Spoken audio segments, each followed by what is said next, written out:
श्रीमन्नारायण दोस्तों, राधे राधे। स्वागत है आपका आपके चैनल पूजा भक्ति में।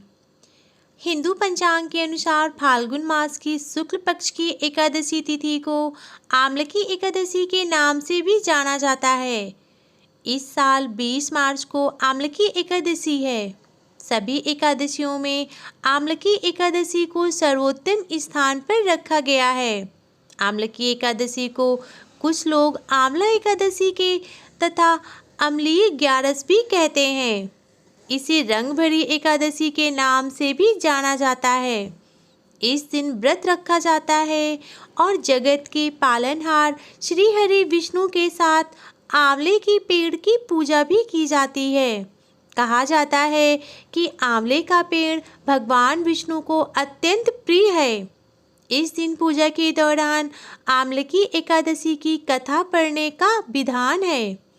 इससे भगवान विष्णु शीघ्र ही प्रसन्न होते हैं। तो चलिए जानते हैं आमलकी एकादशी की कथा के बारे में। पौराणिक मान्यता के अनुसार वैदिक नाम का एक नगर था। उस नगर में ब्राह्मण, क्षत्रिय, वैश्य और शूद्र रहते थे। वहाँ रहने वाले सभी नगरवासी विष्णु भक्त थे और वहाँ कोई भी नास्तिक नहीं था। उसके राजा का नाम था चैत्ररथ।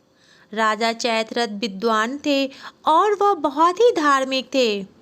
उनके नगर में कोई भी व्यक्ति दरिद्र नहीं था। नगर में रहने वाला हर शख्स एकादशी का व्रत करता था। एक बार फाल्गुन महीने की एकादशी आई। सभी नगरवासी और राजा ने यह व्रत किया और मंदिर जाकर आंवले के वृक्ष की पूजा की।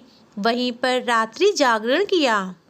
तभी रात के समय वहां पर एक बहेलिया आया जो कि घोर पापी था, लेकिन उसे भूखे और प्यास बहुत तेज से लगी थी। इसीलिए मंदिर के कोने में बैठकर जागरण को देखने लगा और फिर विष्णु भगवान व एकादशी महात्म्य की कथा सुनने लगा। इस तरह पूरी रात बीत गई। नगरवासियों के साथ बहेलिया भी पूरी रात जागा रहा। सुबह होने पर सभी नगरवासी अपने घर चले गए। बहेलिया भी घर जाकर भोजन किया, लेकिन कुछ समय के बाद बहेलिया की मौत हो गई। हालांकि उसने आमलकी एकादशी व्रत की कथा सुनी थी और जागरण भी किया था। इसीलिए वह राजा विदुरथ के घर जन्म लिया। राजा ने उसका नाम वसुरथ रखा। बड़ा होकर वह नगर का राजा बना। एक दिन वह शिकार पर निकला, लेकिन बीच में ही मार्ग भूल गया। रास्ता भूल जाने के कारण वह एक पेड़ के नीचे सो गया। थोड़ी देर बाद वहीं मलछेत आ गए और राजा को अकेले देखकर उसे मारने की योजना बनाने लगे।